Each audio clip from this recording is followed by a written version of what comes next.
നമുക്കൊരു കഥ പറയാം, ഒരു ബാലന്റെ കഥ.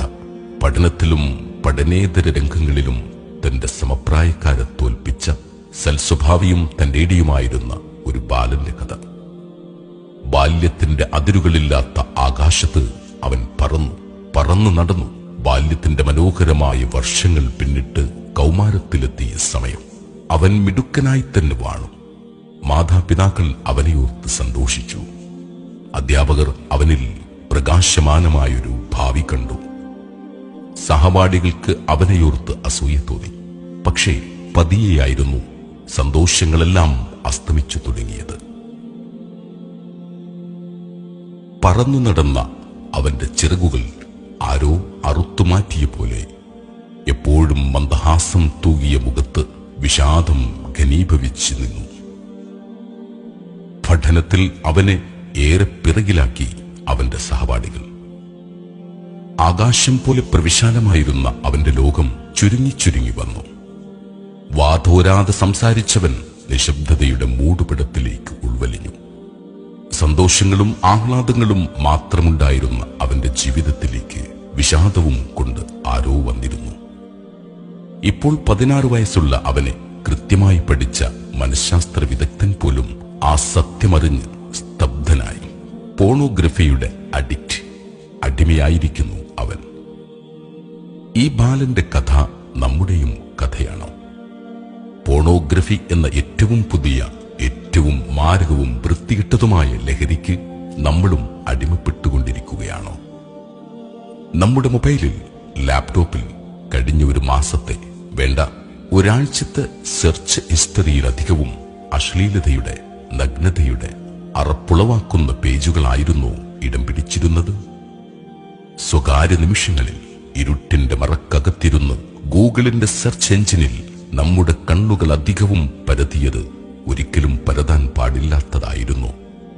ആണെങ്കിൽ അത് നമ്മെ ഭയപ്പെടുത്തുക തന്നെ വേണം. അതോർത്ത് നമ്മുടെ നെഞ്ച് പിടയ്ക്കണം, കണ്ണുകൾ കരയണം, പശ്ചാത്താപം കൊണ്ട് നമ്മുടെ ഹൃദയം വിങ്ങണം. പാടില്ലാത്തത് പരതാൻ ലാപ്ടോപ്പിന്റെ കീബോർഡിൽ നമ്മൾ അമർത്തുന്ന കൈവിരലുകളെ സൃഷ്ടിച്ചതാരാണ്? അവയെ അമർത്തിയതുപോലും ആരാണ്? പരതാനുള്ള അക്ഷരങ്ങളെ നമ്മുടെ തലച്ചോറിൽ വെച്ചതാരാണ്? നമ്മെ ചിന്തിപ്പിച്ചതാരാണ്? നമ്മൾ അടക്കി പിടിച്ച ശ്വാസം ആരുടേതാണ്? നമ്മുടേതായിരുന്നു. മിടിച്ചുകൊണ്ടിരുന്ന ഹൃദയം നമ്മുടേതായിരുന്നു.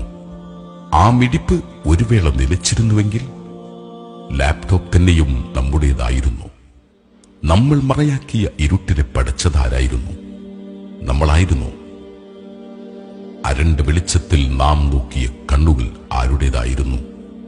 ഇയർഫോൺ തിരുകിയ ചെവികൾ രൂപപ്പെടുത്തിയത് ആരായിരുന്നു? അല്ലാഹു മാത്രം, ഏകനായ അല്ലാഹു മാത്രം. കൈകൾ തന്നത് അവനാണ്, കൺകൾ തന്നത് അവനാണ്, ചെവികൾ തന്നത് അവനാണ്, ഇരുട്ട് പടച്ചതവനാണ്, ചിന്തയെ പടച്ചതും അവൻ തന്നെ. ഗൂഗിൾ അവൻ തന്നത് സെർച്ച് എഞ്ചിനിൽ നന്മ സെർച്ച് ചെയ്യാനായിരുന്നു. അവൻ തന്ന അനുഗ്രഹങ്ങളെയെല്ലാം ഉപയോഗിച്ച് അവൻ ഏറ്റവും വെറുക്കുന്ന നീചമായൊരു പ്രവൃത്തിയെ നമുക്കെങ്ങനെ ചെയ്യാനൊക്കുന്നു? നമ്മളെത്ര ഹതഭാഗ്യർ, നമ്മളെത്ര നന്ദിയില്ലാത്തവർ, നമ്മളെത്ര വൃത്തികെട്ടവർ. നമ്മൾ ഒന്നുമില്ലാത്തവരെന്ന് സങ്കൽപ്പിക്കുക. അവിടെ അതിദയാലുവായൊരു മനുഷ്യൻ വിശന്ന് വലയുന്ന നമുക്ക് ഭക്ഷണം തരുന്നു, വസ്ത്രം തരുന്നു, പാർപ്പിടമൊരുക്കുന്നു, എല്ലാ സുഖസൗകര്യങ്ങളും തരുന്നു. നമ്മളോ അയാളൊരുക്കിയ എല്ലാ സുഖസൗകര്യങ്ങളും ഉപയോഗിച്ച് അയാൾ ഏറ്റവും വെറുത്ത നീചമായൊരു പ്രവൃത്തി നിരന്തരം ചെയ്തുകൊണ്ടിരിക്കുന്നു. ചെയ്തതൊക്കെ പൊറുത്തു, ഇനി ചെയ്യരുതെന്ന് ആ ദയാലു പറഞ്ഞിട്ടും വീണ്ടും വീണ്ടും നമ്മൾ ചെയ്തുകൊണ്ടിരിക്കുന്നു.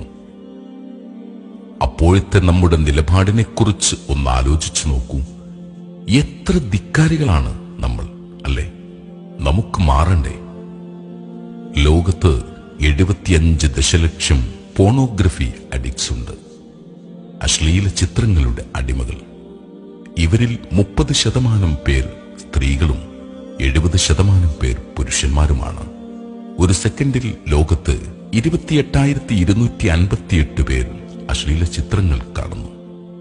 ഇന്റർനെറ്റിൽ നടക്കുന്ന ഡൗൺലോഡുകളിലെ 35% പോൺ വീഡിയോകളാണ്. ഒരു മാസത്തിൽ 1.5 ദശലക്ഷം പോൺ വീഡിയോകൾ ഡൗൺലോഡ് ചെയ്യപ്പെടുന്നു.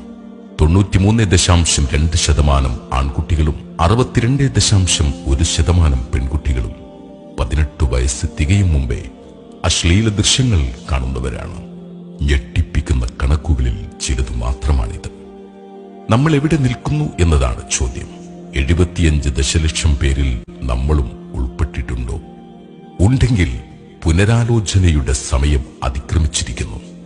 നമുക്ക് മാറണം. ഉശിരുള്ള തന്റേടികളായ ആൺകുട്ടികളായി നമുക്ക് തിരിച്ചു വരണം. കൗമാരക്കാർക്കിടയിൽ ലഹരിമരുന്നുകൾ വർദ്ധിക്കുന്നതിന്റെ ഞെട്ടിപ്പിക്കുന്ന വാർത്തകളാണ് ദിനംപ്രതി കേട്ടുകൊണ്ടിരിക്കുന്നത്. 10ഉം 12ഉം പ്രായമുള്ളവർ വരെ ലഹരി പദാർത്ഥങ്ങളുടെ അടിമകളാകുന്നു. വിദ്യയുടെ വെളിച്ചം വിതറേണ്ട, നന്മയുടെ പാഠങ്ങൾ നുകരേണ്ട നമ്മുടെ വിദ്യാലയങ്ങളിൽ ലഹരി മാഫിയകൾ ലക്ഷങ്ങളുടെ ലാഭം കൊയ്യുന്നു. എവിടെയാണ് നമുക്ക് പിഴയ്ക്കുന്നത്? പോണോഗ്രഫിയോടും ലഹരിയോടും നമുക്ക് യുദ്ധം ചെയ്യണം, അവ തോറ്റ് പിൻവാങ്ങുന്നതുവരെ. എന്തിനാണ് നമ്മൾ ജീവിതത്തിലെ മനോഹരമായ ദിനങ്ങൾ നഷ്ടപ്പെടുത്തുന്നത്? പിശാച് പരത്തുന്ന അരണ്ട വെളിച്ചത്തിൽ സ്വകാര്യതയുടെ മുഷിഞ്ഞ മൂടുപടത്തിനകത്ത് പോൺ സൈറ്റുകളിലെ അറപ്പുളവാക്കുന്ന വൃത്തികേടുകൾ കണ്ട് നമ്മുടെ ജീവിതത്തെ നമ്മൾ കൊല്ലണോ? നേട്ടങ്ങളുടെ ഉയർച്ചകളുടെ ആകാശത്തു പറന്നു നടക്കേണ്ടതിനു പകരം തിന്മയുടെ വെബ് പേജുകളിലേക്ക് സുന്ദരമായ ജീവിതത്തെ ചുരുക്കണോ? തിരിച്ചു നടക്കുന്നതിന് മുമ്പേ ഒരുപാട് കാര്യങ്ങൾ നമുക്ക് ചെയ്തു തീർക്കണ്ടേ? ഒരുപാട് മനുഷ്യർക്ക് നന്മയുടെ കരുണയുടെ കരങ്ങൾ നീട്ടണ്ടേ? വിശക്കുന്നവരെ ഭക്ഷിപ്പിക്കണ്ടേ? ദുരിതമനുഭവിക്കുന്നവരുടെ വേദനകൾ നമുക്ക് നീക്കണ്ടേ? ധിക്കാരികളോട് അല്ലാഹുവിന് കോപമാണ്. അവർക്കാണ് അവൻ നരകം തയ്യാറാക്കി വെച്ചിട്ടുള്ളത്. നരകത്തിൽ മരണമില്ലല്ലോ. എത്ര കാലം നമ്മൾ കൊടും ശിക്ഷ അനുഭവിച്ച് കഴിയും? എന്നാൽ കുറച്ചു ക്ഷമിച്ചാൽ അറ്റമില്ലാത്ത അനുഗ്രഹങ്ങളാണ് നമ്മെ കാത്തിരിക്കുന്നത്. ആറുകൾ ഒഴുകുന്ന, സങ്കൽപ്പിക്കാൻ കഴിയുന്നതിലും അപ്പുറം സുഖങ്ങൾ നിറഞ്ഞ സ്വർഗം, അനുഗ്രഹങ്ങളുടെ പറുദീസ. ലഹരിയോടും പോണിനോടും നമുക്ക് പൂർണ്ണമായും വിട പറയാം. ജീവിതത്തെ അല്ലാഹുവും അവന്റെ തിരുദൂതരും ഇഷ്ടപ്പെട്ട രീതിയിൽ മനോഹരമായി സുന്ദരമായി ജീവിച്ചു കാണിക്കാം. നമ്മെ കണ്ട് നമ്മുടെ കൂട്ടുകാരും നന്മയുടെ വഴികൾ തിരഞ്ഞെടുക്കട്ടെ.